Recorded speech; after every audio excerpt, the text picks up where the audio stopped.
আসসালামু আলাইকুম ওয়া রাহমাতুল্লাহি ওয়া বারাকাতুহু। ইন্নাল হামদালিল্লাহ নাহমাদুহু ওয়া নাস্তাঈনুহু ওয়া নাস্তাগফিরুহু ওয়া নাউযু বিল্লাহি মিন শুরুরি আনফুসিনা ওয়া মিন সাইয়্যাতি আমালিনা। মান ইয়াহদিহিল্লাহু ফালা মুদিল্লা লাহু ওয়া মান ইউদ্লিল ফালা হাদিয়া লাহু। واشهد ان لا اله الا الله وحده لا شريك له واشهد ان سيدنا ومولانا محمدا عبده ورسوله الذي ارسله بالحق بشيرا ونذيرا وداعيا إلى الله بإذنه وسراجا منيرا. يا أيها الذين آمنوا اتقوا الله حق تقاته ولا تموتن إلا وأنتم مسلمون.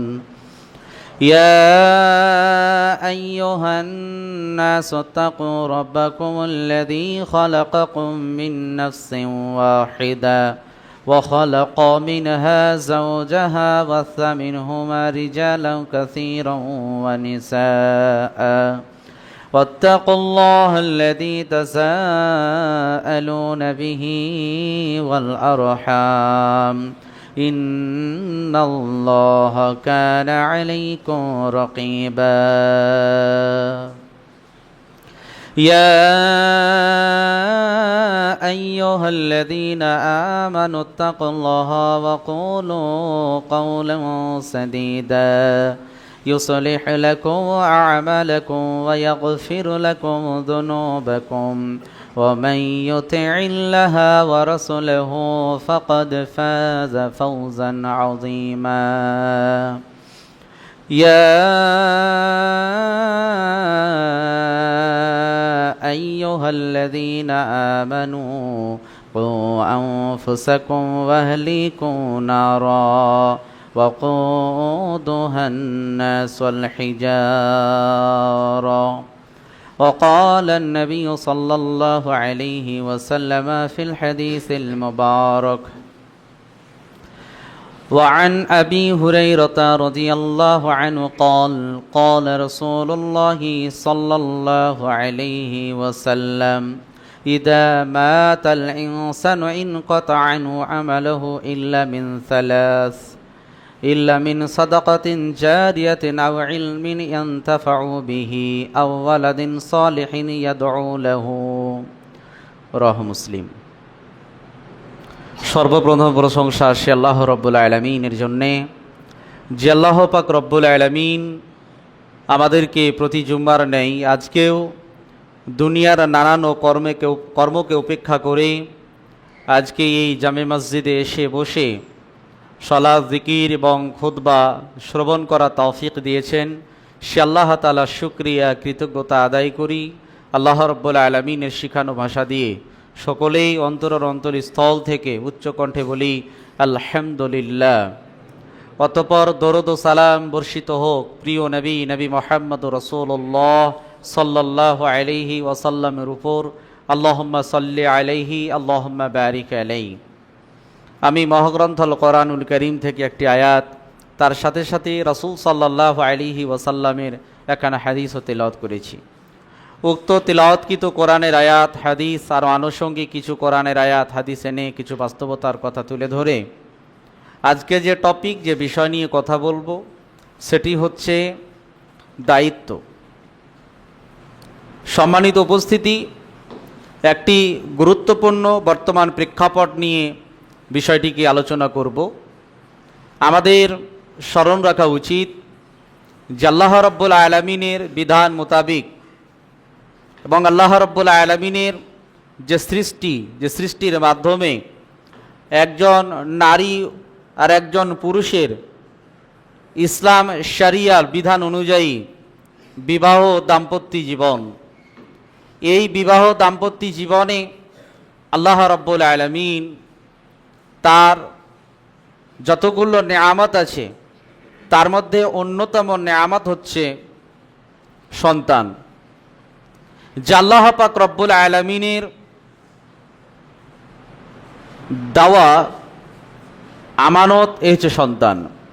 আর এই সন্তান প্রসঙ্গে আল্লাহ রব্বুল আলামিন মহাগ্রন্থ কোরআনুল কারীমের মধ্যে সুস্পষ্টভাবে জানিয়েছেন সূরাতুশ শূরা ৪২ নম্বর সূরার ৪৯ এবং ৫০ নম্বর আয়াতে যে লিল্লাহি মুলকুস সামাওয়াতি ওয়াল আরদ, আল্লাহ রাব্বুল আলামিন বললেন আসমান সমূহ এবং এই জমিনের রাজত্ব হচ্ছে আল্লাহরই। ইয়াখলুকু মা ইয়াশাউ, আল্লাহ যা চান তিনি তাই সৃষ্টি করেন। ইয়াহাবু লিমান ইয়াশাউ ইনাসাও ওয়া ইয়াহাবু লিমান ইয়াশাউ যুকুর, আল্লাহ রাব্বুল আলামিন যাকে চান, যাকে ইচ্ছা তিনি কন্যা সন্তান দেন এবং যাকে ইচ্ছা তিনি পুত্র সন্তান দেন। এবং আল্লাহ রাব্বুল আলামিন যাকে চান তাকে উভয় সন্তান দেন, পুত্র এবং কন্যা। এবং আল্লাহ রাব্বুল আলামিন যাকে চান তাকে আকিমা বানান, অর্থাৎ বন্ধা বানিয়ে দেন, বাঁধা করে দেন। সুতরাং এই আয়াতে সুস্পষ্টভাবে প্রমাণিত হয় যে আমরা আমাদের পরিবার, আমাদের সোসাইটি, সমাজের দিকে যদি লক্ষ্য করি দেখব যে আল্লাহ রাব্বুল আলামিন কাউকে শুধু কন্যা সন্তান দিয়েছেন, আবার যাকে চেয়েছেন শুধু পুত্র সন্তান দিয়েছেন, আবার আল্লাহ রাব্বুল আলামিন যাকে চেয়েছেন কন্যা পুত্র উভয় সন্তান দিয়েছেন, এবং আল্লাহ রাব্বুল আলামিন যাকে চেয়েছেন বন্ধা বাঁধা বানিয়ে রেখেছেন। অর্থাৎ এই সন্তান হচ্ছে আল্লাহ তাআলার দেওয়া এক বড় নেয়ামত, এবং এই সন্তান হচ্ছে একটি আমানত। আর এই আমানত আল্লাহ রাব্বুল আলামিন যথা স্থানে পৌঁছানোর কথা বলেছে। যদি আমরা দেখি সূরাতুন নিসা ৪ নম্বর সূরার ৫৮ নম্বর আয়াতে আল্লাহ রাব্বুল আলামিন বলেছেন যে ইন্নাল্লাহা ইয়া'মুরু আন তুআদ্দুল আমানাতি ইলা আহলিহা, নিশ্চয় আল্লাহ রাব্বুল আলামিন নির্দেশ দিয়েছেন যে তোমরা আমানতকে যথা স্থানে পৌঁছে দাও। অর্থাৎ আপনার আমার জন্য সন্তান হচ্ছে এক আমানত যা আল্লাহ রাব্বুল আলামিন দিয়েছেন। আর এই আমানতকে যথাস্থানে পৌঁছানোর কথা বলতে গিয়ে আপনাকে আমি যেটা বলছি, সন্তানকে লালন পালন করার ক্ষেত্রে আল্লাহ রাব্বুল আলামিন এবং নবী করিম সাল্লাল্লাহু আলাইহি ওয়াসাল্লাম যেভাবে লালন পালন করার কথা বলেছেন সেভাবে লালন পালন করাটাই হচ্ছে এই আমানতকে যথাস্থানে পৌঁছে দেওয়া। ভুলে যাবেন না, এই সন্তান আপনাকে আল্লাহ রাব্বুল আলামিন আমানত স্বরূপ দিয়েছেন। এই সন্তানকে নিজের মন মতো খামখেয়ালিভাবে, দায়িত্বহীনভাবে সন্তানকে লালন পালন করাটাই শেষ কথা নয়। কাল কিয়ামতের দিন প্রত্যেক অভিভাবককে, প্রত্যেক গার্জেনকে আল্লাহ রাব্বুল আলামিন তিনি জিজ্ঞেস করবেন যে মাযা আল্লামতাহু ওয়া মা আদাবতাহু, তুমি তোমার সন্তানকে কি শিক্ষা, কি শিষ্টাচার, কি আদব তুমি দিয়েছিলে, এ প্রসঙ্গে তুমি বলো। কাল কিয়ামতের দিন জিজ্ঞেস করবেন। এই আমানতকে যথাস্থানে পৌঁছানোর কথা আল্লাহ রাব্বুল আলামিন বলেছেন, এবং এই আমানতের খেয়ানত করতে আল্লাহ তাআলা তিনি নিষেধ করেছেন। যে আল্লাহ রাব্বুল আলামিন সূরা আনফাল ৮ নম্বর সূরার ২৭ নম্বর আয়াতে আল্লাহ রাব্বুল আলামিন তিনি বলেছেন ইয়া আইয়ুহাল্লাযীনা আমানু লা তাখুনাল্লাহ ওয়ার রাসূল, ওহে তারা যারা ঈমান এনেছো তোমরা আল্লাহ এবং রাসূল সাল্লাল্লাহু আলাইহি ওয়াসাল্লামের আমানতের খেয়ানত করো না। এবং বলেছেন ওয়ালা তাখুনু আমানাতিকুম, এবং তোমাদের পরস্পরের মধ্যে আমানতের খেয়ানত তোমরা করো না। ওয়া আনতুম তা'লামুন, জেনে বুঝে তোমরা পরস্পরের আপোষে আমানতের তোমরা খেয়ানত করো না। এখন আপনার জীবনে একটা জিজ্ঞাসা চিহ্ন দিলাম যে আপনাকে আল্লাহ রাব্বুল আলামিন যে সন্তান দিয়েছেন এই সন্তান লালন পালন করার ক্ষেত্রে আমানতকে যথাস্থানে বা সেই আমানতকে রাখতে পেরেছেন কিনা, আর এটাও জিজ্ঞাসা দিলাম যে আমানতের খেয়ানত আপনি করেছেন কিনা। আমরা আমাদের সোসাইটি সমাজের দিকে যদি লক্ষ্য করি তাহলে আমরা দেখতে পাবো সন্তানকে লালন পালন করার ক্ষেত্রে আমরা আমানতের খেয়ানত করেছি, অথচ আল্লাহ রাব্বুল আলামিন আপনার দায়িত্ব আপনার উপরেই চাপিয়ে দিয়েছেন। আপনি যদি দেখেন মহাগ্রন্থ আল কোরআনুল কারীম সূরা আল মাইদা 5 নম্বর সূরার 105 নম্বর আয়াতে আল্লাহ রাব্বুল আলামিন বলেছেন, ইয়া আইয়ুহাল্লাযীনা আমানু আলাইকুম ওয়া আনফুসাকুম, হে ঈমানদারগণ তোমাদের দায়িত্ব তোমাদের উপরে। সুতরাং আমাদের দায়িত্ব যদি আমাদের উপরেই থাকে তাহলে সন্তান আদির উপরে, ছেলে মেয়ের উপরে যে দায়িত্ব, এ দায়িত্ব আমাদের কি পালন করতে হবে। এখন আমানতের খেয়ানত করেছেন কিনা বিবেককে প্রশ্ন করেন। সন্তানকে লালন পালন করার ক্ষেত্রে আমানতের কি খেয়ানত, আমানতের কি খেয়ানত আমরা করেছি। আমরা আমাদের আশেপাশে বাড়ির, আমরা আমাদের সোসাইটি সমাজের দিকে যদি লক্ষ্য করি আমরা, তাহলে দেখতে পাবো যে আমাদের সন্তানেরা, অর্থাৎ অনেক ফ্যামিলি, অনেক পরিবার আছে যাদের বাবা মা, যাদের বাপ মা তাদের ছেলের দ্বারাই নির্যাতিত। তাদের সন্তানেরা সেই মা বাপকে যে ব্যবহার, যে আচরণ করা দরকার সেটা করে না। এমনও সন্তান, যে সন্তান বাবা মাকে দুবেলা দুমুঠো খেতে দেয় না। এমনও সন্তান বাবা মায়ের সুচিকিৎসার ব্যবস্থা করে না। এমনও কুলাঙ্গার সন্তান আছে বাড়িঘর জমি জায়গার জন্যে বাপ মাকে বাড়ি থেকেও বের করতে দ্বিধাবোধ করে না। আমানতের খেয়ানত।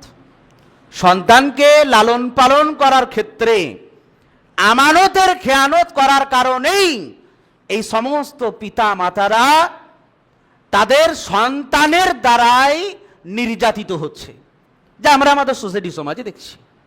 বড় আফসোসের বিষয়। পরকাল কি আপনার অপেক্ষা করছে, কি ভয়ঙ্কর, এটাকেও আপনাকে ভাবতে হবে।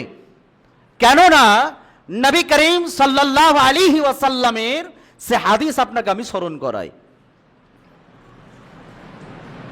সন্তান যদি সুসন্তান, আদর্শবান সন্তান গড়ে তোলেন, আপনার জন্য কি কল্যাণকর ইহকাল এবং পরকাল।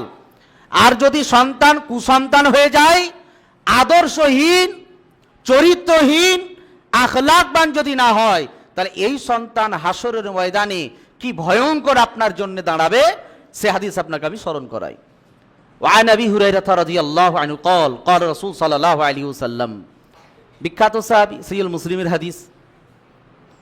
আবু হুরায়রা রাদিয়াল্লাহু তাআলা আনহু বর্ণিত, তিনি বলেন নবী করিম সাল্লাল্লাহু আলাইহি ওয়াসাল্লাম বলেছেন, ইদা মাতাল ইনসানু ইনকাতা আনহু আমালুহু, যখন কোনো মানুষ মারা যায়, আদম সন্তান যখন মারা যায়, তখন তাদের আমলের দরজাগুলো বন্ধ হয়ে যায়।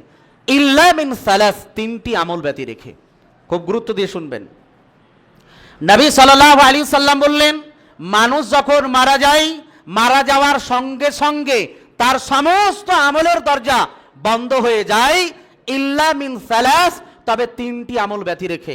এক নম্বরে নবী সাল্লাল্লাহু আলাইহি ওয়াসাল্লাম বললেন যে ইল্লা মিন সাদাকাতিন জারিয়াতিন, এমন সাদাকা যেটা চলমান সাদাকা, জীবদ্দশায় কোনো ব্যক্তি যদি সাদাকা করে যায়, তাহলে এই সাদকা করার কারণেই কবরে থাকা অবস্থাতেও সওয়াব নেকি পাবে। যেমন এই মসজিদকে গড়ে তোলার জন্যে আপনি আপনার সামর্থ্য অনুযায়ী মসজিদের যে কোনো কাজের জন্যে আপনি সহযোগিতা করলেন, সাহায্য করলেন, এই মসজিদ যতদিন থাকবে এর চলমান সওয়াব, চলমান নেকি মৃত্যুর পরে কবরে থাকা অবস্থাতেও এর সওয়াব নেকি আপনি পাবেন। সুবহানাল্লাহ বলবেন না? অসুবিধা হচ্ছে আপনাদের? এক নম্বরে নবী সাল্লাল্লাহু আলাইহি সাল্লাম বললেন, ইসলামের স্বার্থে মসজিদের জন্য হোক, মাদ্রাসার জন্য হোক, অন্যান্য দাওয়াতি কাজে হোক, ইসলামের স্বার্থের জন্য যে দান, যে সাদাকা করবেন, এর চলমান সওয়াব নেকি কবরে থাকা অবস্থাতেও পাবেন। এক নম্বর বললেন।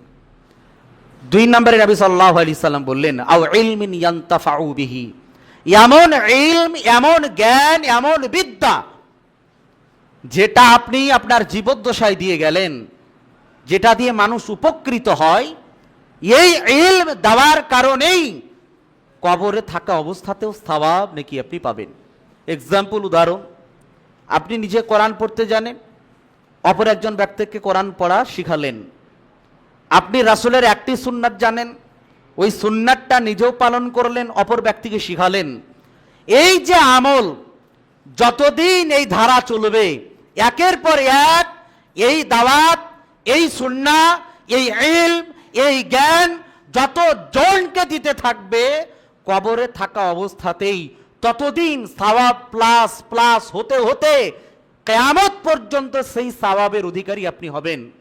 যেমনটা আপনাদের ইমাম শেখ ওয়াহিদুজ্জামান ফৈজি, আমার উস্তাদ, উনার কাছে আমি হাদিস শিখেছি। উনার কাছে হাদিস শিখে এবার আমি যতজনকে এই হাদিসের দাওয়াত, হাদিস যতজনকে শিক্ষা দিব, আমার কাছ থেকে তো সওয়াব পাবেন। আমি যতজনকে আমার জীবদ্দশায় যতজনকে এই ইলম, এই জ্ঞান যতজনকে দিতে থাকবো, এই যে ধারা চলবে কিয়ামত পর্যন্ত, এর সওয়াবের প্রত্যেকটি সওয়াবের অংশ আমার উস্তাদ তিনি পেতে থাকবেন। সুবহানাল্লাহ পড়বেন না? একইভাবে আপনিও যদি করেন, তাহলে এই সওয়াবের অধিকারী আপনি হবেন। 3 নম্বরে বললেন আওয়ালাদিন সালিহিন ইয়াদউ লাহু, এমন সুসন্তান, আদর্শবান সন্তান, নেক সালেহ সন্তান, যে সন্তান আপনার জন্যে দোয়া করবে। এই 3টি সওয়াব দরজা আপনার জন্য উন্মুক্ত আছে যদি আপনার জীবদ্দশায় করে যান। এবার নিজের বিবেককে প্রশ্ন করেন, 1 নম্বর সাদকায়ে জারিয়া জীবদ্দশায় করছেন কিনা? আপনার উপার্জিত টাকা পয়সা ইসলামের স্বার্থে খরচ হচ্ছে কিনা, বা আপনি দিচ্ছেন কিনা, এই সাদাকা করছেন কিনা, এই দান করছেন কিনা, এটা আপনার নিজের বিবেককে প্রশ্ন করলে এর উত্তর আপনার কাছে আছে। 2, আপনি উপকৃত ইলম জ্ঞান যদি দিয়ে যান, তাই উপকৃত ইলম জ্ঞান যতদিন চলবে ধারা, এর সওয়াব, এর নেকি আপনি পেতে থাকবেন। আর আদর্শ সন্তান যদি গড়ে তোলেন, তাহলে আপনার জন্য দোয়া করবে।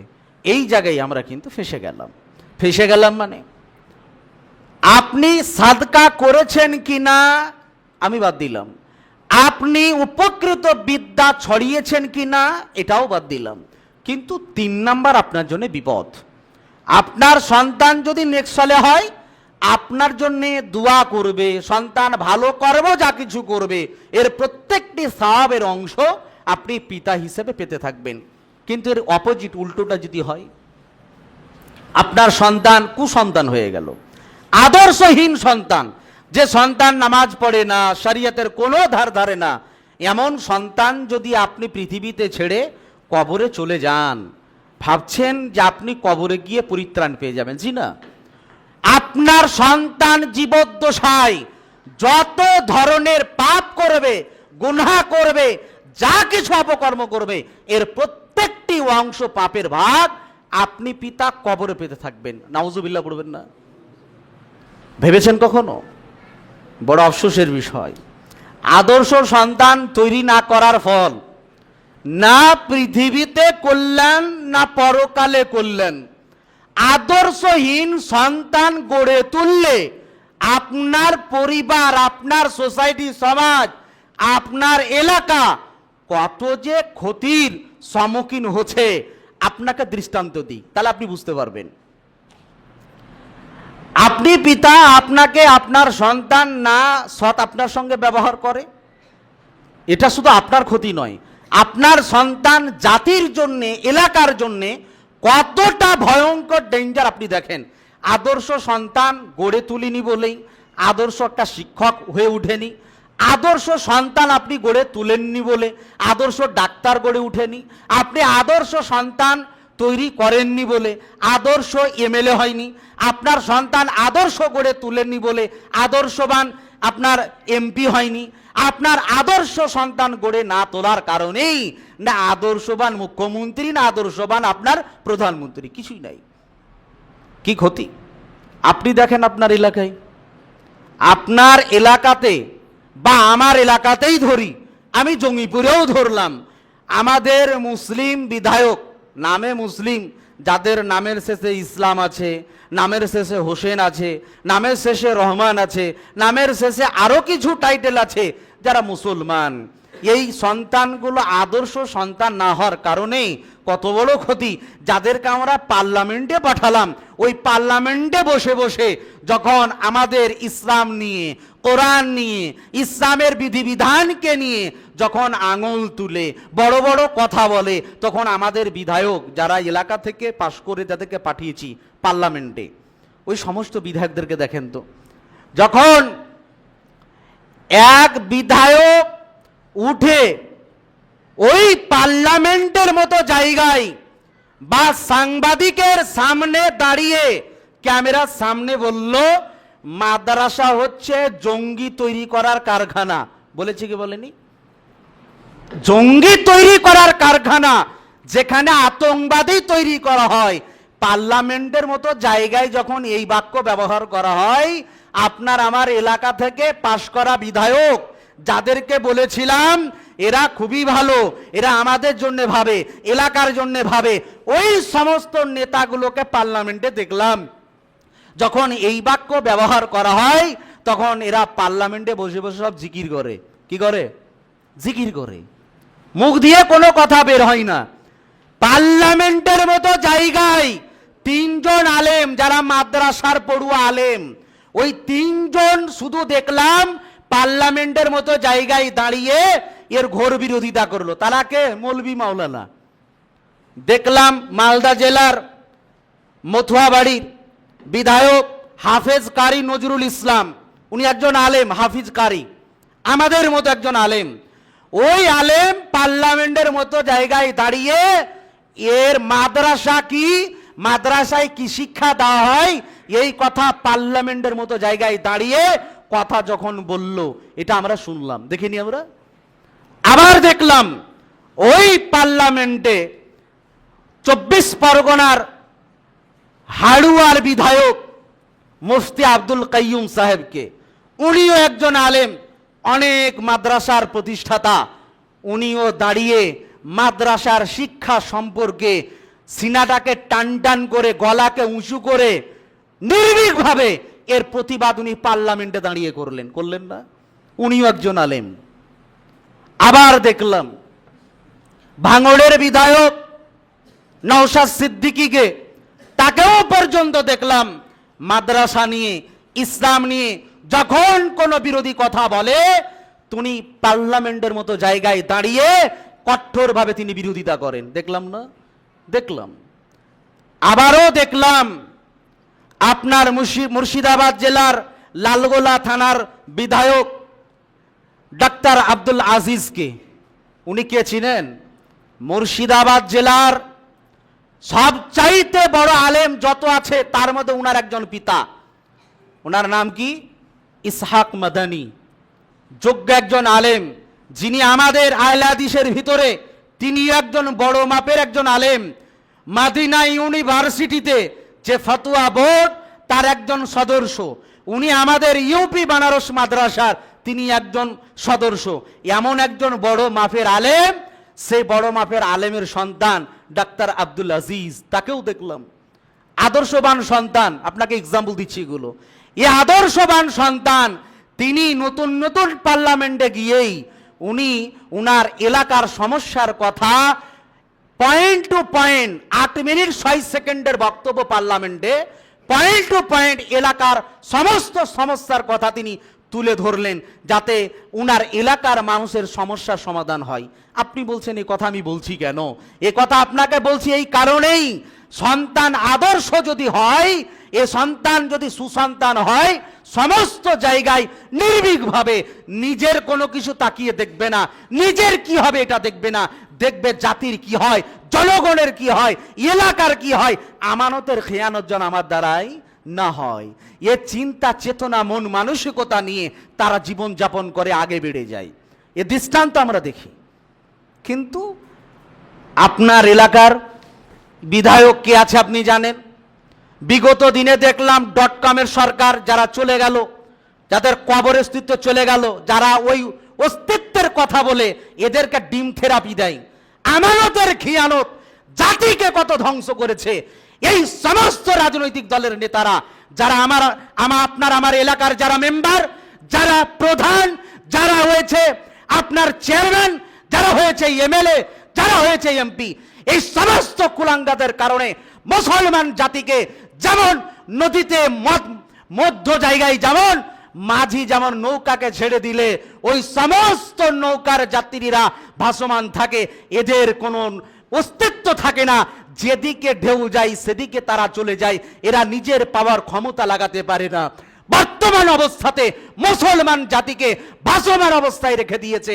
এরা নিজের স্বার্থের রাজনীতি করতে গিয়ে নিজের পেট পকেট, নিজের ব্যবসা বাণিজ্য সব কিছুকে সামাল দিতে গিয়ে জাতিকে আজকে এমন এক কাঠগড়ায় দাঁড় করিয়ে দিয়েছে, না মুসলমান বেঁচে থাকার নিশ্চয়তা আছে, না ব্যবসার নিশ্চয়তা আছে, না নামাজ নিয়ে নিশ্চয়তা আছে, না মাদ্রাসা নিয়ে নিশ্চয়তা আছে, না মসজিদ নিয়ে নিশ্চয়তা আছে। জাতিকে এমন এক জায়গায় দাঁড় করিয়ে দিয়েছে। কাকে দোষী করবেন আপনি? কাকে করবেন? মসজিদের ইমামকে। যে মসজিদের ইমাম যখন হক সত্য কথা বলে, মসজিদের ইমামকে আপনার 1.5 পয়সার পাওয়ার ক্ষমতা মেম্বার থেকে নেমে গেলেই ইমামকে চেঞ্জ করে দাও যখন সত্য কথা বলে, কি করবেন? কবরে যাবেন না? পারেন না।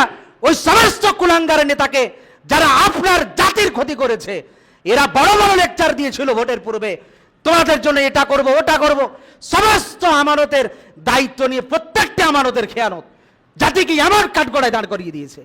এরা পারে না। মুসলমান জাতির যখন পর্দা নিয়ে কথা বলে, 3 তালাক বিধান নিয়ে যখন কথা বলে, এমন কালো আইন পাস করে, যে আইন পাস করার কথা বললে পার্লামেন্ট ছেড়ে গিয়ে পার্লামেন্টের দরজা দিয়ে বেরিয়ে যায় সমস্ত বিধায়করা। এমন কুলাঙ্গার অপযথ্য আমরা এমএলএ আমরা বানিয়ে রেখেছি। কাকে কি দোষী করবেন আপনি? আদর্শবান সন্তান কতটা গুরুত্বপূর্ণ। এই আদর্শবান সন্তান না হওয়ার কারণেই ইহকালেও ক্ষতি, পরকালেও ক্ষতি, এটা সুনিশ্চিত আল্লাহ তাআলা এবং নবী করিম সাল্লাল্লাহু আলাইহি ওয়াসাল্লামের কথা অনুযায়ী। মনে রাখবেন, মনে রাখবেন, যাদের সন্তান বড় হয়ে গেছে, আপনার দায়িত্ব এখনো পর্যন্ত খলাস নাই। আপনি জীবিত আছেন, মৃত্যুর আগে মুহূর্ত পর্যন্ত প্রত্যেকটি ছেলেমেয়ের হিসাব নিকাশ আপনি পিতা আপনাকে দিতে হবে। ওই যে নবী করিম সাল্লাল্লাহু আলাইহি ওয়াসাল্লাম বলেছেন, আলা কুল্লুকুম রাইন ওয়া কুল্লুকুম মাসউলুন, তোমরা মনে রেখো প্রত্যেকে দায়িত্বশীল, প্রত্যেককে দায়িত্ব সম্পর্কে হাসরের ময়দানে প্রশ্ন করা হবে। কি উত্তর দিবেন? আজকে বলেন, আপনাকে যখন বলা হয় আপনার ছেলে নামাজ পড়ে না, আপনার ছেলে ন্যায়মূলক কাজ করে না, অন্যায়মূলক কাজ করে বেড়ায়, তখন আপনার ভাষা আসে, বলে পারি না ভাই। কত মিষ্টি ভাষা, বলে পারি না ভাই। কি বলেছিলেন আপনি? ওই সন্তান 7 বছর বয়সে নামাজের কথা বলতে হবে, 10 বছর বয়সে পিটিয়ে নামাজ পড়ার কথা বলতে হবে, তবেই সন্তান আদর্শ হবে। দলিল নেবেন? খুলেন সূরা লোকমান 31 নম্বর সূরার 17 নম্বর আয়াত। আল্লাহ রাব্বুল আলামিন বলেছেন, ইয়া বুনাইয়া আকিমিস সালাহ ওয়া আমুর বিল মারুফ ওয়া নাহি আনিল মুনকার ওয়াসবির আলা মা আসাবাক। আল্লাহ তাআলা বলেছেন, লোকমান হাকিম তার কলিজার টুকরা সন্তানকে বলছে, ইয়া বুনাইয়া, এই আমার কলিজার টুকরা, আকিমিস সালাহ, তুমি নামাজ পড়ো, ওয়া আমুর বিল মারুফ, মানুষদেরকে সৎ পথের দিকে আহ্বান করো, ওয়া নাহি আনিল মুনকার, এবং মন্দ কাজ থেকে মানুষদেরকে বিরত রাখো, ওয়াসবির আলা মা আসাবাক, তুমি ধৈর্য ধারণ করো যতই বালা মুসিবত তোমার উপরে আসুক না কেন। পেরেছেন?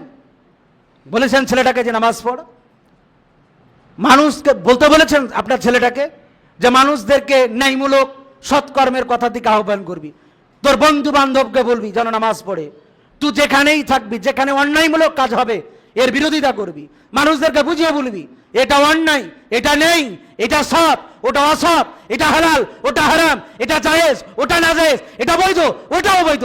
বলতে পেরেছেন সন্তানকে? পারেননি। আপনি পারেননি বলেই আপনার সন্তান বাজারে গিয়ে তাস খেলে, আপনার সন্তান গেঁজা টেনে বেড়ায়, আপনার সন্তান লটারির টেবিল নিয়ে আজও লটারি বিক্রি করে, আপনার সন্তান মদ নিজেও খায়, অপরকে খাওয়ায়, এখনো পর্যন্ত আপনার সন্তান কি দায়িত্ব পালন করলেন আপনি? যার জন্যে এই সন্তান আদর্শ হয়নি বলে না পরিবার শান্তিতে, না পড়োশি শান্তিতে, না এলাকা শান্তিতে, না দেশ শান্তিতে, চারদিকে অশান্তি চেয়ে গেছে, সব এক প্ল্যাটফর্মে। কি করবে? অসংখ্য বিধায়কের মধ্যে 3 জন আলেম গিয়ে কি করবে? কথা বলতে গেলেই একজন কথা বলে 50 জন বিধায়ক কুকুরের মতো গৌ গৌ গৌ করে। কি করবে? আপনি আপনার এলাকার আপনার সন্তানকে বিধায়ক বানিয়েছেন, আপনি আপনার সন্তানের মুখ দিয়ে বের হয় না, এটা অন্যায়, এটা নেই, আর ভাষাই নেই, কথাই তো বলতে পারে না, কি বলবে পার্লামেন্টে গিয়ে? ওই জন্য তো আমার ভাষায় বললাম জিকির করছে, মাথাকে নত করে টাইমকে পুজিয়ে খালি সিগনেচার দিচ্ছে, মাস গেলে বেতন গুঁড়ে, আর যখন কোনো টাকা আসে খালি পকেটে ভরে। তার জন্য তো চলছে আমারতের খেয়ানত, ডিম থেরাপি চলছে সব জায়গায়, সব জায়গায়। এদের কোনো মান সম্মান নাই। কাউকে দেখা যাচ্ছে ওই সেন্ডু গেঞ্জি হাফ প্যান্ট পরিয়ে রাস্তায় রাস্তায় ঘুরিয়ে বেড়েছে, মাথায় দড়ি বেঁধে। লজ্জা, এটা লজ্জা, যদিও সংবিধান বিরোধী, কিন্তু এটা লজ্জা আমাদের জন্য। ভাবতে পারা যায়? আল্লাহ তাআলা নিকটে দোয়া করি, হে আল্লাহ রাব্বুল আলামিন, তুমি আমাদের সকলকে তোমার প্রকৃতপক্ষে ভয়, খফ, ভীতি তুমি আমাদেরকে দাও। আল্লাহুম্মা আমিন। ইয়া আল্লাহ তাআলা যতদিন জীবিত রাখবে তোমার প্রকৃত ভয়, ভীতি রাসূল সাল্লাল্লাহু আলাইহি সাল্লামের ইত্তেবা, অনুসরণ, অনুকরণ করে জীবন যাপন করা তুমি তৌফিক দাও। আল্লাহুম্মা আমিন। ইয়া আল্লাহ রাব্বুল আলামিন, তুমি আমাদের ভিতরে যারা অসুস্থ তাদেরকে তুমি সুস্থতা দান করো। আল্লাহুম্মা আমিন। ইয়া আল্লাহ রাব্বুল আলামিন, আমাদের ভিতরে যারা ঋণগ্রস্ত, ঋণকে তুমি মুক্ত করা তৌফিক দাও। আল্লাহুম্মা আমিন। ইয়া আল্লাহ রাব্বুল আলামিন, তুমি যখন আমাদের মৃত্যু দিবে প্রকৃতপক্ষে মুমিন মুসলমান হয়ে তোমার সর্বশ্রেষ্ঠ কালেমা লা ইলাহা ইল্লাল্লাহ, এই কালেমাকে পাঠ করে মৃত্যুবরণ করা তুমি তৌফিক দিও। আল্লাহুম্মা আমিন। ওয়া আখিরু আলহামদুলিল্লাহি রাব্বিল আলামিন। ওয়াসসালামু আলাইকুম ওয়া রাহমাতুল্লাহি ওয়া বারাকাতুহু। আলহামদুলিল্লাহি রাব্বিল আলামিন।